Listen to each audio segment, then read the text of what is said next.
prorogation de l'état de siège sur une partie du territoire de la République démocratique du Congo. Le président de la République, vu la Constitution telle que modifiée par la loi numéro 11/002 du 22 janvier 2011 portant révision de certains articles de la Constitution de la République démocratique du Congo du 18 février 2006, spécialement en ces articles 61, 69, 79, 85, 144, 145 et 156 alinéa 2. Vu l'ordonnance numéro 24/039 du 28 mai 2024 portant nomination des vice-premiers ministres, des ministres d'État, des ministres délégués et des vice-ministres. Vu la nécessité et l'urgence, le Conseil des ministres entendu ordonne, article 1er, est prorogé pour une période de 15 jours, prenant cours le 23 mars 2025, l'ordonnance numéro 21/015 du 3 mai 2021, telle qu'est complétée à 6 jours, portant proclamation de l'état de siège sur une partie du territoire de la République démocratique du Congo. Article 2.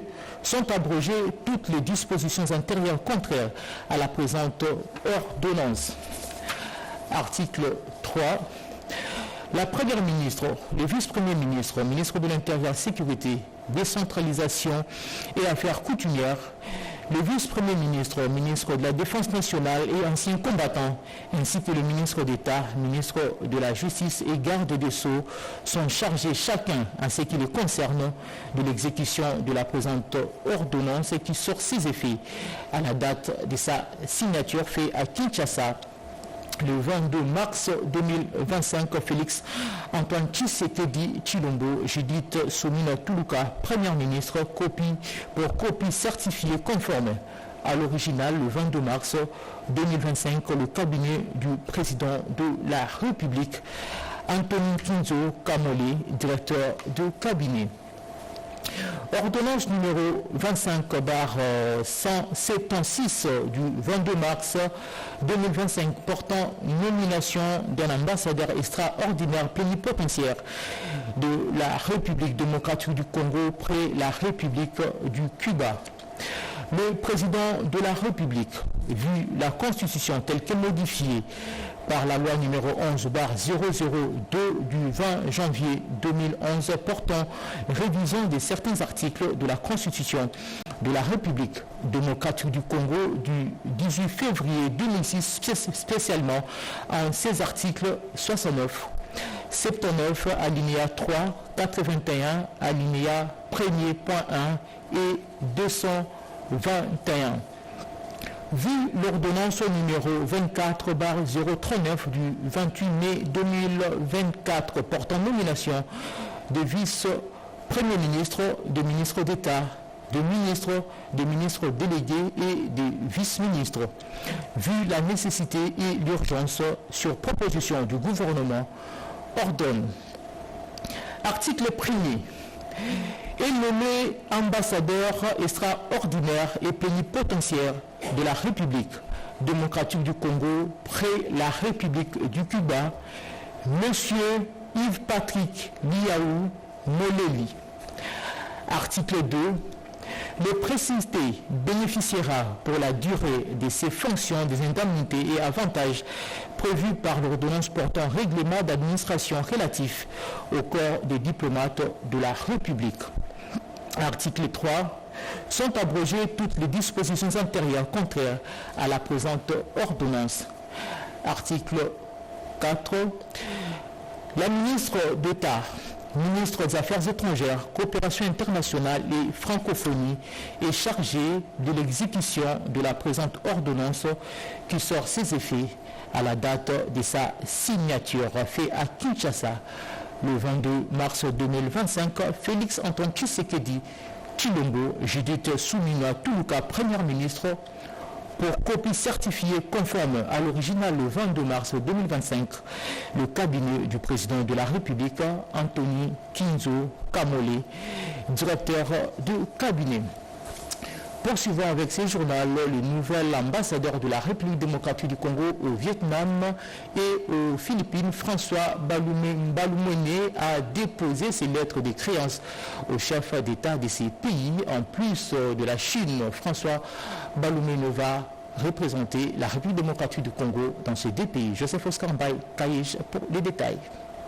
Nommé fin octobre 2024 le nouvel ambassadeur extraordinaire et plénipotentiaire de la RDC au Vietnam, François Balumene a pris officiellement ses fonctions à Hanoï. Le diplomate congolais accrédité au Vietnam a présenté ses lettres de créance au président de la République, Luang Chong. C'était au cours d'une brève cérémonie, mais de haute portée diplomatique, sanctionnée par quelques photos des familles. Même exercice aux Philippines où il va exercer les mêmes fonctions. François Balumene a présenté ses lettres de créance au président de la République des Philippines, Ferdinand Marcos. En plus de la Chine où il exerce comme ambassadeur extraordinaire et plénipotentiaire, la couverture diplomatique s'est élargie avec ces deux pays. Et de retour à Kinshasa, la jeunesse congolaise, un levier majeur pour changer la donne en cette période d'occupation rwandaise dans la partie orientale de la République démocratique du Congo. Conscient de cette approche, les députés provinciaux étaient sur les grands acteurs des 4 districts de la ville de Kinshasa dans le cadre de la campagne Nalisanga Nde Tokolonga pour sensibiliser cette tranche d'âge importante de la vie sur les rapports pour le retour de la paix dans l'Est de la RDC. Serge Malemata pour les détails. Cette campagne a été portée par les membres du cercle de réflexion des députés provinciaux de la ville de Kinshasa, avec à sa tête son président, le député provincial Ronald Kisomba Ntiama Zulu. Après 3 journées intenses d'action de sensibilisation des masses dans les rues de 4 districts de Kinshasa, la FUNA était le point de chute. Sur place, un meeting populaire a été organisé pour expliquer l'objectif poursuivi par ce carnaval de sensibilisation. C'est lui d'exhorter la population quinoise au patriotisme et à la défense de la patrie actuellement agressée par le Rwanda. Nous demandons à la population d'avoir une vigilance accrue pendant cette période d'agression. Et nous demandons aux services de sécurité de maximiser la patrouille mixte pour sécuriser la population et leurs biens. Et après la présentation des élus provinciaux et nationaux, le député national élu de la FUNA, Pepito Kilala, a lancé un message d'encouragement et de compassion à l'égard des femmes de l'Est du pays victimes de la guerre d'agression rwandaise. Et pendant les périodes de guerre, c'est les femmes qui sont violées, c'est les femmes qui sont victimes.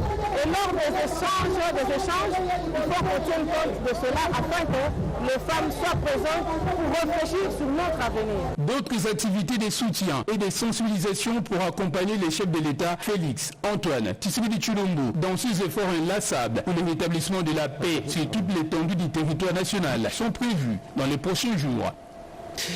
L'honorable questeur de l'Assemblée nationale séjourne à Malemba-Nkulu, son fief électoral. Sur place, la population de sa base l'avait réservé. Un accueil chaleureux, image et commentaire. C'est une marée humaine qui est venue accueillir l'honorable Chimel Lunda ici à Malemba-Nkulu, son fief électoral. L'honorable questeur, dès sa descente de l'avion, va se soumettre aux pratiques traditionnelles et bénéficier de l'hospitalité de ses concitoyens. Dans cette euphorie la plus totale, la foule et son élu vont emprunter différentes rues de Malemba-Nkulu à travers une marche improvisée jusqu'au lieu du meeting où l'honorable questeur Chimel Lunda va sensibiliser la jeunesse de cette partie du pays au patriotisme et l'inviter à s'enrôler au sein de FARDC. Occasion pour la députée nationale de remercier ses électeurs, mais aussi de saluer les efforts de paix fournis par le chef de l'État. Je suis venu vous dire merci pour les choix portés sur ma modeste personne lors des législatives de 2023. Je dis merci également au chef de l'État pour ma présence au présidium de l'Union sacrée de la nation, ce qui prouve en suffisance combien le chef de l'État compte sur Malemba-Nkulu. Ainsi, j'invite la jeunesse à s'enrôler au sein de l'armée pour sécuriser notre pays des ennemis de la patrie. Séance tenante, plusieurs jeunes de Malemba-Nkulu ont manifesté avec empressement leur désir de rejoindre les forces armées de la République démocratique du Congo. En ce mois de mars dédié à la femme, le ministre provincial de l'Éducation a profité de cette journée pour sensibiliser la femme congolaise de la commune de Kimbantseke sur l'autoprise en charge, l'amour de la patrie et à la vigilance en cette période où l'armée congolaise fait face à la guerre d'agression dans l'est de la République démocratique du Congo. Tété Bongoudja pour les détails. Il est descendu sur terrain dans la commune de Kimbantseke pour appeler les femmes de sa base à l'unité et à la cohabitation pacifique, tel que le souhaite le chef de l'État, Félix-Antoine Tshisekedi Tshilombo. C'est Jeannot Canon Larose, député provincial élu de l'UDPS et ministre provincial de l'Éducation et Nouvelle Citoyenneté, qui a également encouragé les femmes de sa circonscription à l'entrepreneuriat.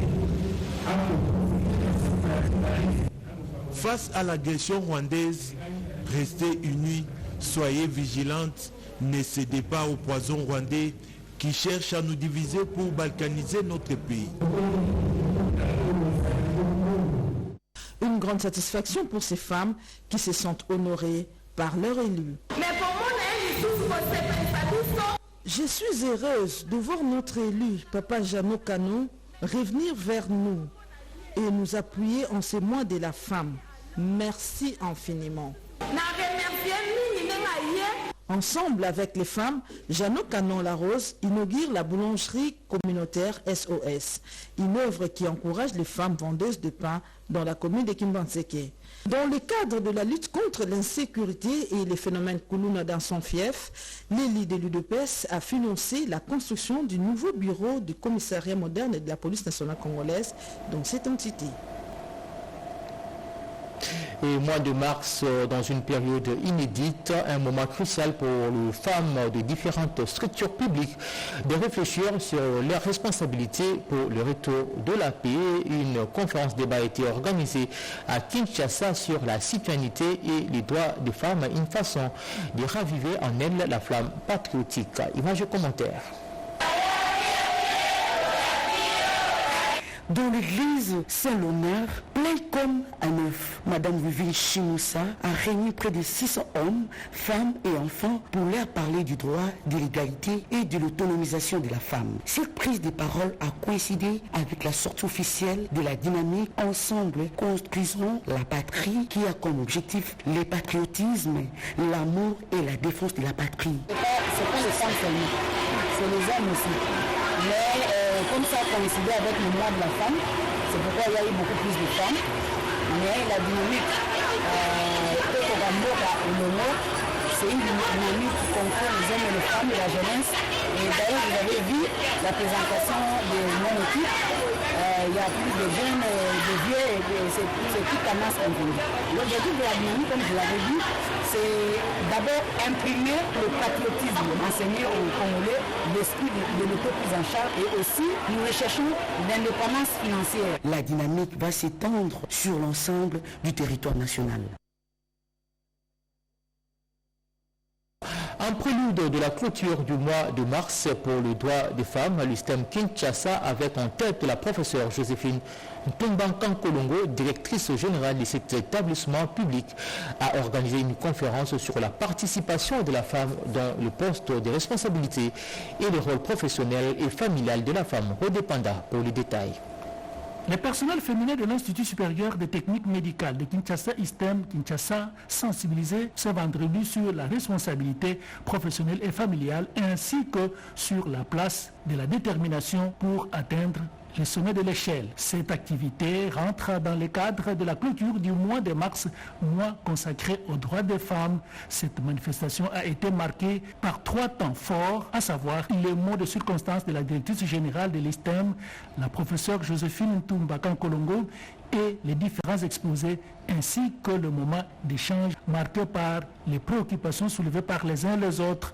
Pour Joséphine Toumba, la prise de conscience de la part de la femme est d'une grande importance pour son autonomisation dans le contexte du changement de paradigme. Les femmes de l'ISTEM Kinshasa, en tant que femmes d'un établissement d'enseignement supérieur et universitaire, ont voulu, à la manière justement des établissements de l'ESU, pouvoir organiser, célébrer par une série de conférences pour sensibiliser, pour mobiliser, pour échanger autour justement des avancées.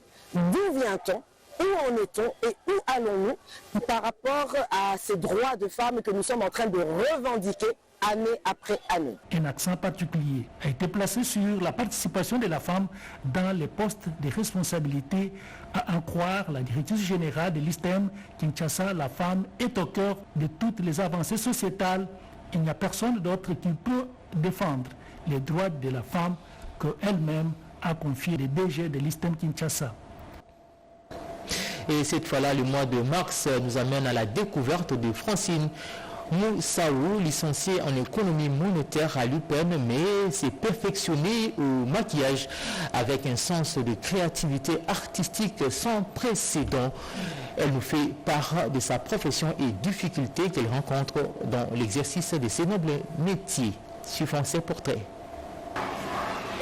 Elle s'appelle Francine Moussaoungoy, profession maquilleuse. C'est par un concours de circonstances que cette licenciée en économie monétaire de l'UPN est devenue maquilleuse professionnelle. Et depuis, elle met en exergue toute sa créativité et son sens artistique pour mettre en valeur le visage, en les métamorphosant pour exalter la beauté. C'est venu comme ça, j'ai pas fait de formation ou quoi que ce soit, c'est venu comme ça. Au fil du temps, j'ai perfectionner la chose et aujourd'hui c'est ma profession et ma passion. Mademoiselle Moussaou s'embarque ainsi dans ce métier qui est très exigeant et où la compétition est rude. Et pour atteindre sa clientèle composée en grande partie de dames, elle met à profit tous les moyens de transport usuels, notamment la moto en cas d'embouteillage et à pied lorsqu'il y a urgence. Son téléphone fait office d'un véritable bureau, un carnet d'adresses très fourni. Par rapport à la clientèle, généralement, on me contacte soit par mes réseaux sociaux qui sont Instagram, TikTok, soit sur WhatsApp. Pour les mariés, par exemple, je prends